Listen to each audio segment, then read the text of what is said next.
The movie opens in the early 1950s, where police officers are called to investigate a possible break-in at the home of a quiet and socially awkward man named Alan Turing.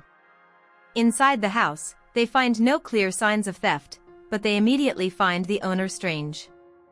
Alan struggles to answer basic questions, avoids eye contact, and speaks in an oddly blunt manner. Sensing that something is off, the detective begins to look deeper into Alan's life. The scene then cuts back in time to England in 1939, as World War II is just beginning. Britain is under serious threat from Nazi Germany, whose military communications are protected by a sophisticated encryption system known as Enigma. This machine changes its code settings every single day, producing millions of possible combinations. Without breaking this code, the Allies have no way of knowing enemy plans in advance. Shortly after, the story shifts to a secret location called Bletchley Park, where the British government gathers a group of the country's brightest minds to attempt the impossible task of breaking Enigma. Mathematicians, linguists, chess champions, and puzzle experts are brought together, all hoping they can succeed where everyone else has failed. Moments later, Alan Turing arrives at Bletchley Park. Right away, he stands out, and not in a good way. He ignores social norms, corrects people constantly, and shows no interest in teamwork. While others introduce themselves politely, Alan jumps straight into criticizing their methods, openly stating that their approach will never work. Naturally, this earns him instant dislike from most of the team. After a while, the group begins their daily routine, manually attempting to decode intercepted German messages. They study letter frequencies, repeated phrases, and possible starting words. However, progress is painfully slow. Even when they believe they are close, midnight arrives, the code resets, and everything they worked on becomes useless. Day after day, they repeat the same exhausting cycle. Tension builds as days pass with no success, and military supervisors begin to lose patience. The scene then cuts to Alan's childhood, where he is shown as a young boy attending a strict boarding school.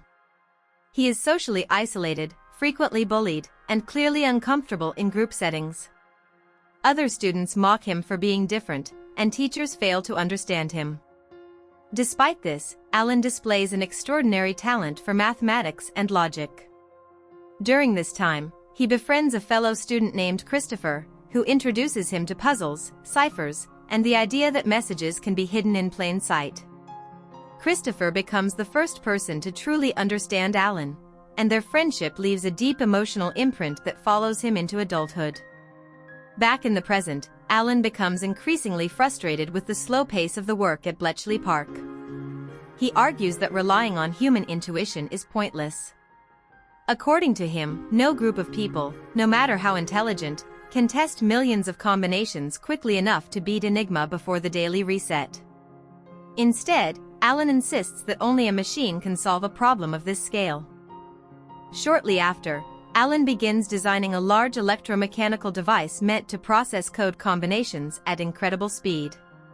He explains that the machine will eliminate impossible settings automatically, narrowing down the options far faster than any human ever could. While the logic is sound, the idea itself is radical.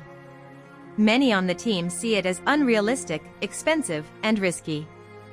The military commander overseeing the operation doubts both the machine and Alan's ability to work with others. As pressure mounts and progress remains non-existent, Alan takes a bold and dangerous step. He bypasses the entire chain of command and directly contacts the highest authority in Britain, explaining the importance of his machine and requesting both funding and control of the project. This move nearly costs him everything.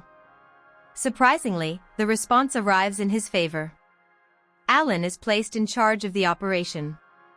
This decision immediately changes the power dynamic at Bletchley Park. The rest of the team is furious, feeling undermined by someone they already dislike. However, they have no choice but to follow orders. Moments later, Alan restructures the team entirely. He removes members he considers inefficient, rewrites procedures, and redirects all efforts toward completing the machine. His leadership style is cold, direct, and uncompromising. To Alan, personal relationships are irrelevant. The only thing that matters is results. The movie then introduces Joan Clark, a brilliant mathematician who arrives after solving a difficult recruitment puzzle designed to filter out weaker candidates. Initially mistaken for a secretary and underestimated because she is a woman, Joan quickly proves her intelligence. Alan immediately recognizes her potential and insists she remain on the team, even when others object and her family questions her involvement. After a while, Joan becomes one of the most important members of the group. She understands Alan's blunt communication style and is one of the few people not offended by it. More importantly, she helps translate Alan's ideas into terms the rest of the team can accept. Slowly, cooperation improves, though tension never fully disappears. Construction of the machine continues. Alan names it Christopher, after his childhood friend. Wires, rotors, and mechanical components fill the room as the device slowly comes together. The team works long hours, often late into the night, driven by the knowledge that every delay costs lives on the battlefield. Meanwhile, the story periodically returns to the 1950s police investigation. The detective continues questioning Alan, growing increasingly suspicious. Alan's discomfort and evasive answers suggest that his wartime experiences carry secrets and regrets that still haunt him. Back at Bletchley Park, the machine is finally activated. Expectations are high, but the results are disappointing. The device fails to crack the code in time. Morale drops sharply. Some team members begin to question whether Alan's machine was a mistake after all. As weeks pass, frustration and exhaustion take their toll. Alan becomes more isolated than ever, consumed by his work and haunted by memories of Christopher. Joan remains supportive, but even she struggles to reach him emotionally. The weight of responsibility grows heavier with every intercepted message they fail to decode. Gradually, the team starts paying closer attention to the structure of German messages. They notice repetition, routines, and predictable elements in how humans communicate. This sparks new discussions about combining machine power with human insight, suggesting that the solution may lie somewhere between logic and behavior. The movie slows its pace here, focusing on the ongoing struggle rather than success.